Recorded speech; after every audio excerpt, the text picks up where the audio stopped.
There's a building in Midtown Manhattan, on the 17th floor of the Lipstick Building on 3rd Avenue, where for decades the air itself seemed different, quieter, more certain. The carpets were thick enough to swallow sound, and the furniture was arranged with the particular precision of a man who believed that order, visible order, was its own form of persuasion. People came to this floor and left feeling they had been admitted to something rare, something that ordinary life could not touch. They came because they had been invited, and the invitation alone was worth more than most things money could buy. The man who received them was soft-spoken, well-dressed, generous with his attention, and sparing with his explanations.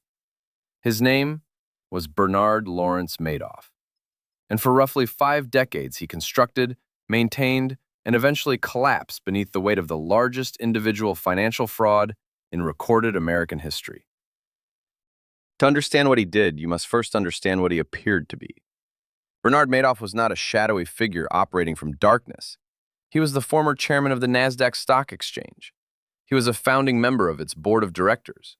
He was a man who had helped design the electronic trading infrastructure that would come to define modern financial markets. He was respected, consulted, honored. He sat on regulatory advisory committees.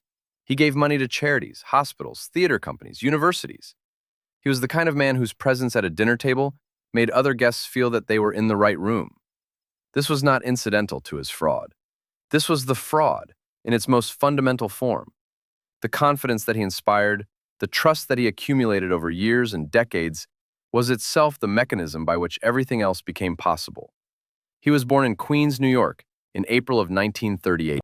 His parents were first-generation Americans, and the family moved through various financial difficulties in his childhood, including a period when his father operated a sporting goods store and his mother briefly registered as a broker-dealer with the Securities and Exchange Commission, though she never appeared to have conducted significant business. This detail would later seem both curious and quietly revealing. The family's relationship with financial legitimacy was never entirely simple. Bernard attended Hofstra University on Long Island, studied political science, briefly enrolled in Brooklyn Law School, and then in 1960, at the age of 22, founded Bernard L. Madoff Investment Securities with $5,000 he had saved from working as a lifeguard and installing sprinkler systems. $5,000. This number would eventually stand in grotesque contrast to the $65 billion that his firm claimed to manage at its peak. In those early years, the business was genuine. Bernard and his brother Peter built a legitimate trading operation that was innovative, technically sophisticated, and genuinely competitive. They were early adopters of computer technology for trading, and their willingness to use electronics to execute trades at the fringe of the New York Stock Exchange gave them an edge that the established firms, with their floor traders and their traditions, were slow to recognize. The Madoff firm became what was known as a market maker, meaning it stood ready to buy and sell securities, profiting on the difference between buying and selling prices. This was real work, real business, real profit. The legitimate trading arm of Bernard L. Madoff Investment Securities continued to operate, continued to generate income, continued to employ people and serve clients, all the way until the very end. This is one of the aspects of the story that makes it so difficult to hold in the mind. The fraud existed not instead of a real business, but alongside one for decades. The two operations separated physically within the same building. The legitimate trading operation on the 19th floor, the investment advisory fraud on the 17th.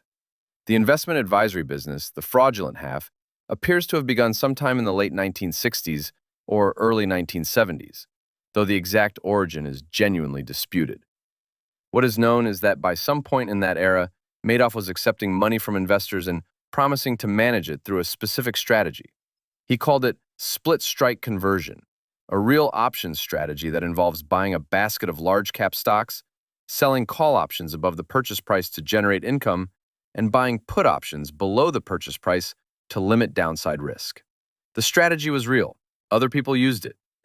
But the returns Madoff claimed to generate through it were not real, and the trades themselves, the actual transactions that were supposed to underlie the account statements his clients received, were never executed.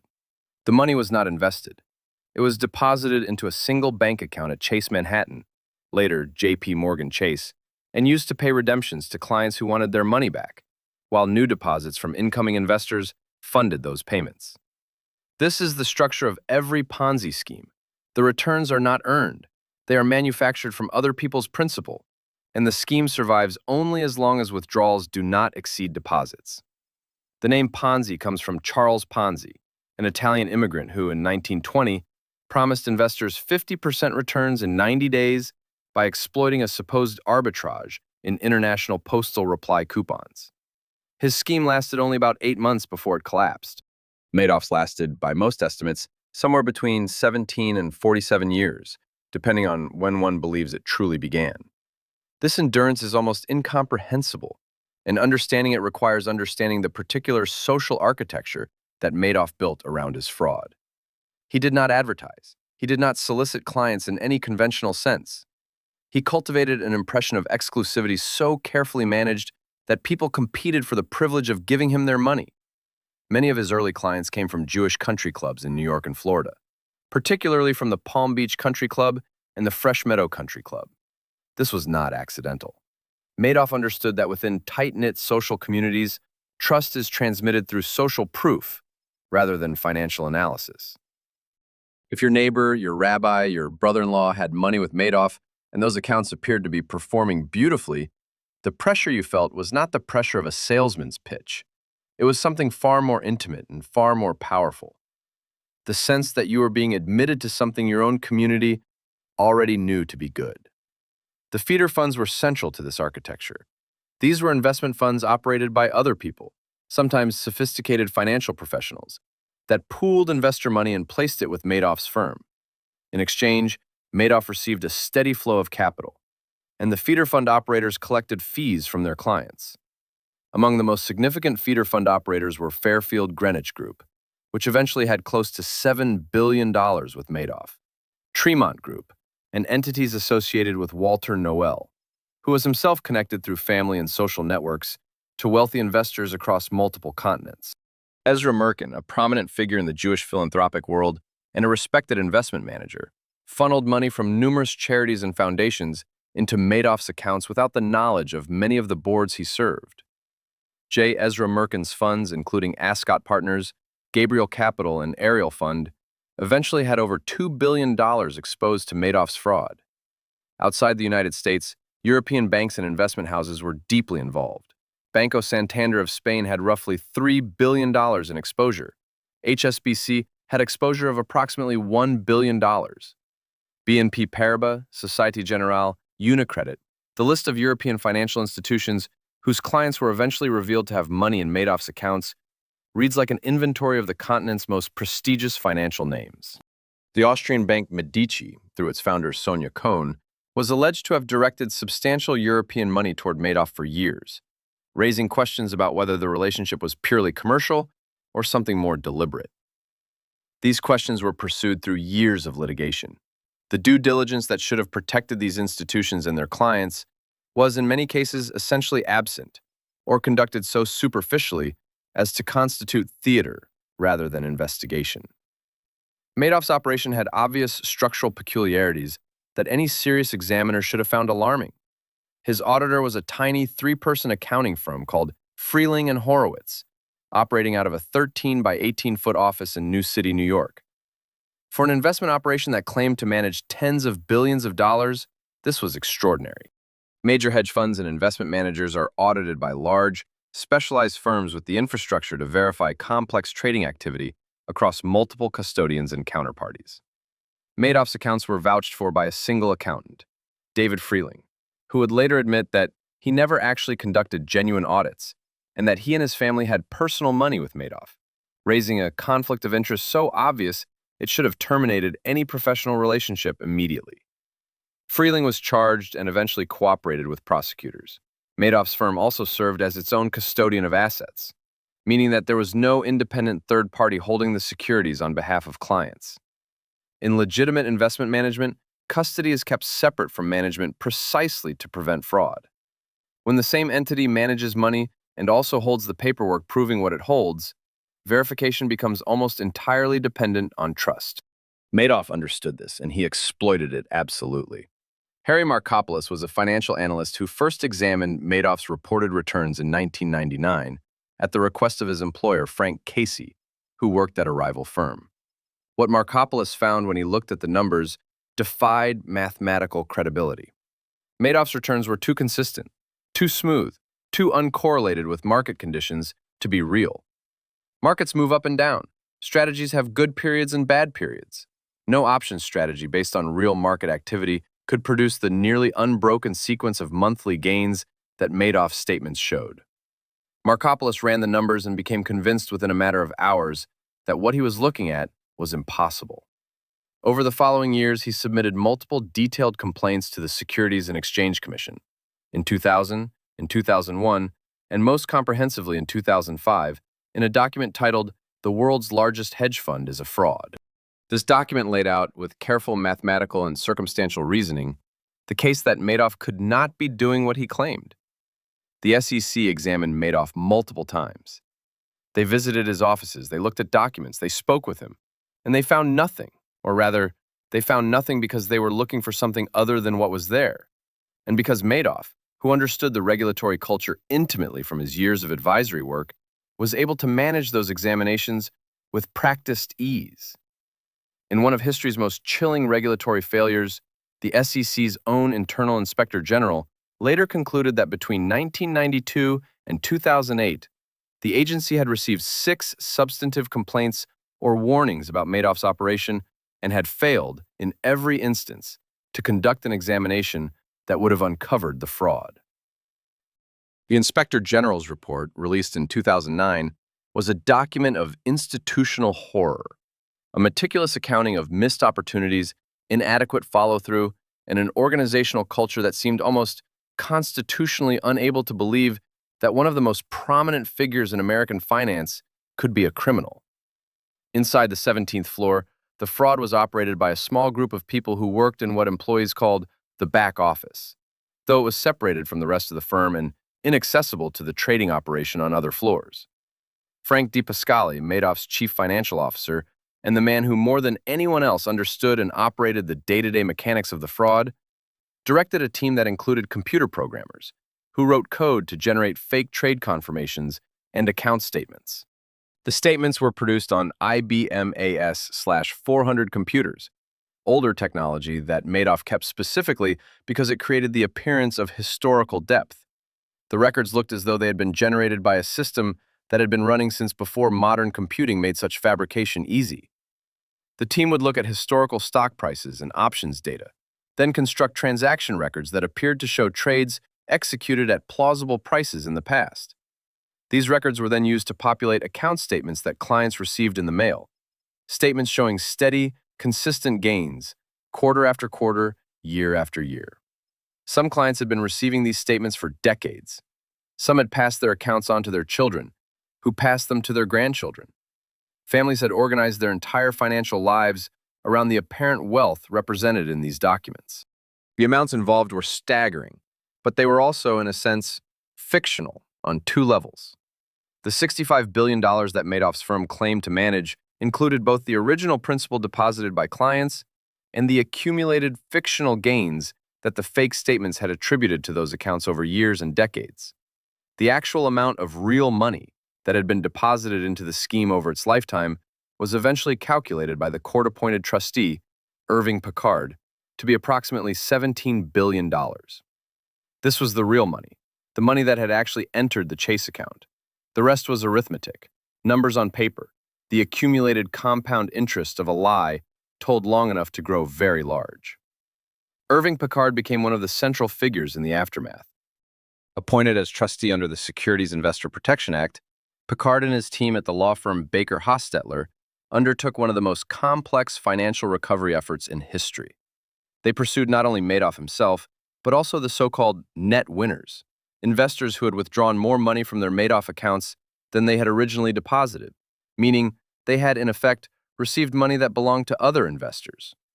This created genuine anguish, because many of these net winners were not wealthy financiers. They were retirees who had spent decades drawing down what they believed were their legitimate investment returns, living modestly, and who were now told they owed money back to the estate. The legal and ethical questions this raised were among the most painful dimensions of the entire case. Among those Picard pursued with greatest intensity was Jeffrey Pickauer, a Florida investor whose accounts showed withdrawals of approximately $7.2 billion, the single largest amount extracted from the Madoff scheme by any individual. Picard died of a heart attack in his swimming pool in October 2009, before any charges were filed. His estate ultimately settled with Picard and the Justice Department for $7.2 billion, a settlement that represented one of the largest forfeitures in American legal history and returned substantial money to the recovery fund. Other major settlements came from Fairfield Greenwich, from Carl Shapiro, from Norman Levy, from J.P. Morgan Chase itself, which paid approximately $2.6 billion to resolve claims that it had failed to alert authorities despite having observed suspicious patterns in Madoff's account activity. The J.P. Morgan settlement deserves particular attention because of what it reveals about the moral landscape surrounding the fraud. Internal J.P. Morgan documents revealed in court proceedings showed that bank employees had at various points expressed concerns about Madoff's operation. In 2008, as markets collapsed in the financial crisis, J.P. Morgan withdrew approximately $250 million from its own Madoff-related investments, while continuing to provide banking services to his firm. The bank filed a suspicious activity report with British financial authorities in October 2008, roughly 2 months before the collapse, but filed no equivalent report with American authorities. The Justice Department's deferred prosecution agreement with J.P. Morgan concluded that the bank had failed to maintain an effective anti-money laundering program, which was the legally precise but somehow bloodlessly inadequate way of describing what had occurred. As for the collapse itself, it came in December of 2008, in the wreckage of the financial crisis. The crisis had driven many investors to seek redemptions, to withdraw their money from investments of all kinds to meet obligations, cover losses elsewhere, or simply because fear had replaced confidence as the organizing principle of financial life. The requests that arrived at Madoff's firm in November and early December of 2008 totaled approximately $7 billion. The Chase account did not contain $7 billion. It contained, according to later testimony, approximately $234 million at the time of the collapse. There was no way to pay. The mechanism that had sustained everything, new money covering old obligations, had, for the first time in all those decades, reached a point where the demand simply exceeded the supply. Bernard Madoff confessed to his sons Andrew and Mark on December 10, 2008. He told them the investment advisory business was a fraud. That evening, Mark and Andrew Madoff called an attorney. The following morning, they reported their father to federal authorities. Bernard Madoff was arrested on December 11, 2008. He was 68 years old. The arrest was made by FBI agents who came to his apartment on the Upper East Side of Manhattan in the early morning. He offered no resistance. He did not attempt to flee, though he had the means. He had apparently carried a list of checks totaling approximately $173 million, intended for distribution to employees, family members, and preferred creditors, before news of his confession to his sons intervened. He was charged with securities fraud, investment advisor fraud, mail fraud, wire fraud, money laundering, false statements, perjury, theft from an employee benefit plan, and making false filings with the SEC. He pleaded guilty to all 11 charges. At his sentencing on June 29, 2009, Judge Denny Chin imposed a sentence of 150 years in federal prison. The sentence was purely symbolic in one sense, since no human being can serve 150 years. But it was also something else. It was a statement about scale, about the breadth of destruction, about the need for a number that felt commensurate with what had been done. Judge Chin noted that he had received far fewer letters from friends and associates of Madoff speaking in his defense than is typical in white-collar sentencing hearings. He noted that letters had come from victims by the hundreds. He described the fraud as extraordinarily evil. And that word, evil, not reckless, not irresponsible, not criminally negligent, but evil, hung in the courtroom with a weight that careful judicial language does not always carry. The human cost radiated in every direction. Among the thousands of individual victims, some stories acquired particular public prominence. Elie Wiesel, the Holocaust survivor, Nobel laureate, and author of Night, had invested the endowment of his foundation with Madoff. The foundation lost $15 million. Wiesel himself lost his life savings. He described what Madoff had done to him and to others as a theft of trust. which captured something that purely financial analysis cannot. The Picower Institute for Learning and Memory at MIT, which had been funded almost entirely by Jeffrey Picower's Madoff-derived wealth, was forced to shut down entirely after Picower's death, eliminating a center of genuine scientific research. Numerous Jewish charitable foundations and educational institutions, many of them built by communities who had already endured devastating historical losses, found their endowments reduced to zero. The Chase Family Foundation, which funded Jewish education and culture in the former Soviet Union, lost $178 million and was forced to close. Among those who lost their lives in the aftermath, Thierry de la Ville-Huchet was a French aristocrat and co-founder of Access International Advisors, a European feeder fund that had placed $1.4 billion with Madoff. When the fraud collapsed, de la Ville-Huchet felt personally responsible to his clients, many of whom were European royalty, heads of state, and major business families. On December 23, 2008, 12 days after Madoff's arrest, de la Ville-Huchet locked his New York office door, took sleeping pills, and cut his wrists. He left no note. He left only the evidence of a man who understood that his failure had been not merely financial, but something deeper, something that touched his code of personal honor in ways that survival could not accommodate. Mark Madoff, Bernard's elder son, hanged himself in his Manhattan apartment on December 11, 2010, exactly 2 years after his father's arrest. He was 46 years old. His younger brother Andrew died of lymphoma in 2014, a cancer whose recurrence he and those close to him associated with the overwhelming stress of the years since the collapse. Andrew had always maintained he knew nothing of the fraud, and he was never charged. Frank DiPascali pleaded guilty and cooperated with prosecutors, providing extensive testimony about the inner workings of the fraud before dying of lung cancer in 2015 while awaiting sentencing. His cooperation and the cooperation of several other back-office employees allowed prosecutors to build cases against a group of individuals who had worked on the 17th floor. Annette Bongiorno, who had worked for Madoff for roughly 40 years and was responsible for managing many of the fraudulent accounts, was convicted and sentenced to 6 years in prison.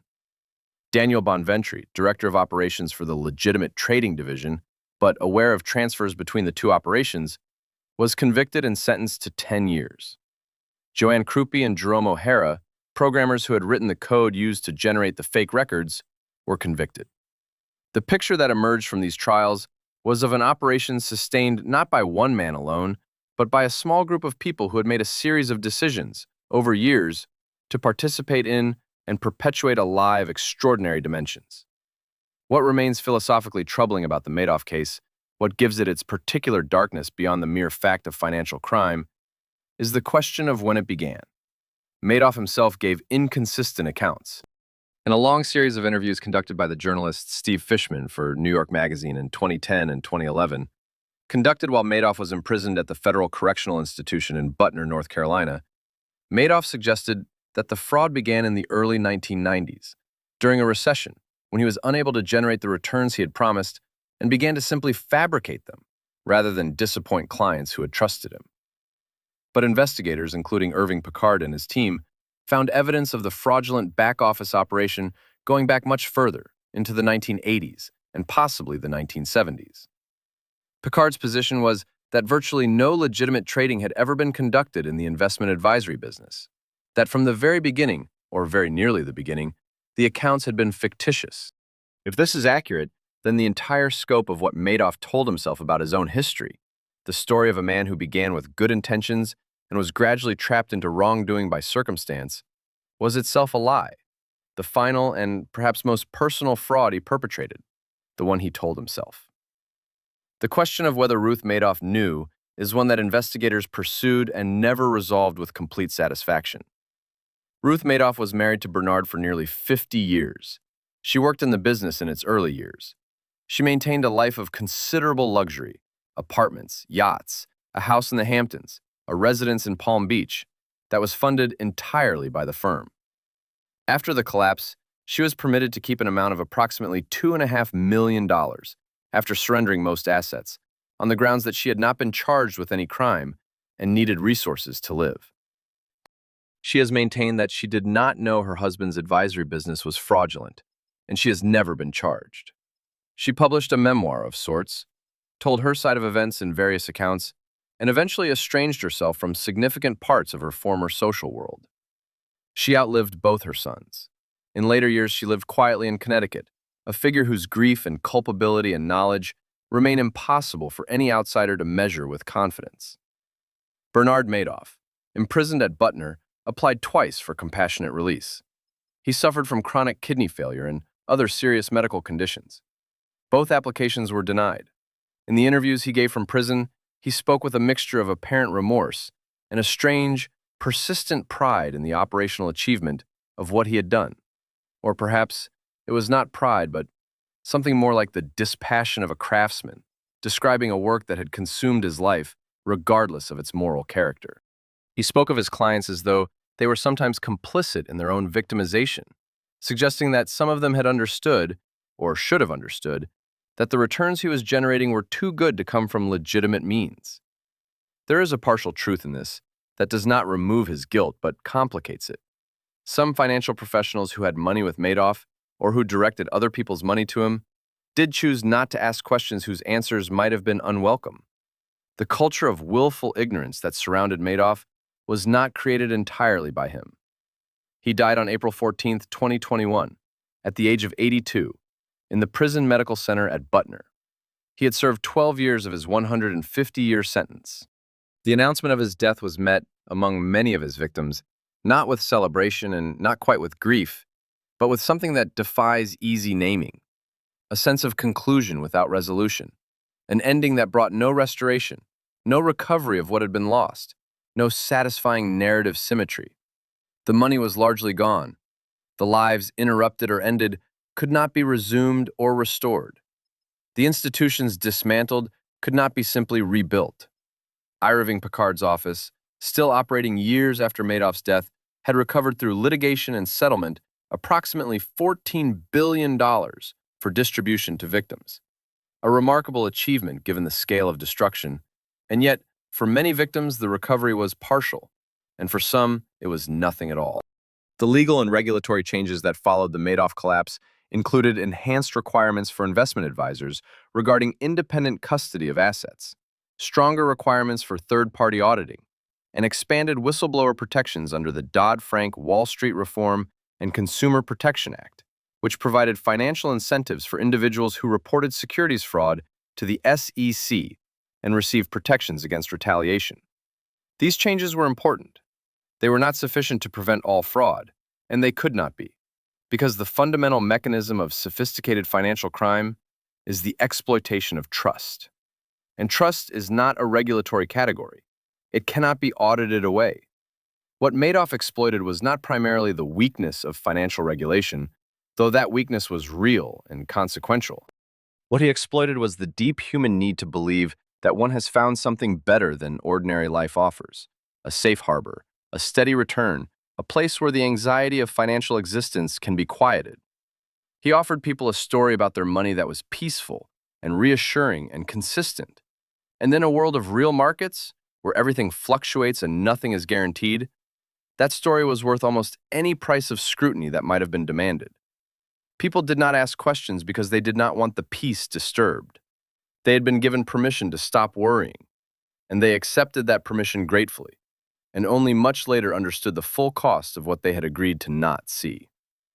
There is a specific gravity to the destruction he caused in Jewish communities that requires honest acknowledgement. Madoff was Jewish, and he built his client base substantially within Jewish social networks, using the mechanisms of community trust, the shared clubs, the shared philanthropies, the shared religious and cultural institutions, as the medium through which he recruited and retained investors. The communities that suffered most intensely were communities already shaped by historical memory of loss, by generations of understanding that what you have can be taken, that safety is precarious. That this man from within the community used the specific textures of communal trust to perpetrate the fraud added to the damage something that pure financial accounting cannot measure. It was a betrayal embedded in the most intimate structures of belonging. And yet, it is important to remember, because the scale of the Jewish community's victimization can obscure it, that Madoff's victims were in every sense a genuinely global and diverse group. Banks in Spain, foundations in Switzerland, pension funds in Japan, individual investors from dozens of countries. The geography of his destruction was as broad as the reach of the international financial system. The mechanism was the same everywhere. Find someone whose credibility extends into a community of trust. Have them direct that community's money toward you, and then manage the relationship so that belief precedes and survives the question. In the end, what Bernard Madoff built over 5 decades was a kind of dark monument to the power of narrative over evidence. He told a story about steady returns, about proprietary methods, about access reserved for the worthy, and he maintained that story with extraordinary discipline, supported by the theatrical apparatus of fake records, the social apparatus of country clubs and charitable boards, and the psychological apparatus of an exclusivity so carefully manufactured that the desire to be admitted overwhelmed the instinct to verify. He did not need everyone to believe him. He only needed enough people to believe him, and to keep believing, and to recruit others who would believe in turn. The scheme's greatest structural vulnerability, that it required constant new money to pay existing obligations, was also its greatest social strength. Every new investor was recruited by someone who had already been recruited, which meant the social proof compounded just as, on paper, the returns compounded. The Lipstick Building stands on 3rd Avenue still. The 17th floor has different tenants now. The IBMAS/400 computers are long gone, as are the people who operated them, dispersed by conviction and death in the passage of time. But the story they were part of remains alive in financial regulation, in legal precedent, in the memory of the communities that were broken by it, and in the persistent human question of how so much was allowed to go on for so long by so many people who might, at various moments, have chosen to look more carefully at what they had decided to trust. It is not a comfortable question. It does not flatter anyone who approaches it honestly. But it is the question that the story of Bernard Madoff leaves behind, irreducibly, after all the money has been counted, and all the sentences have been handed down, and all the principles have died. How much do we want not to know? How much will we pay for the particular piece of not having asked? The answer for a very long time was approximately $65 billion. And that was only the number on the paper.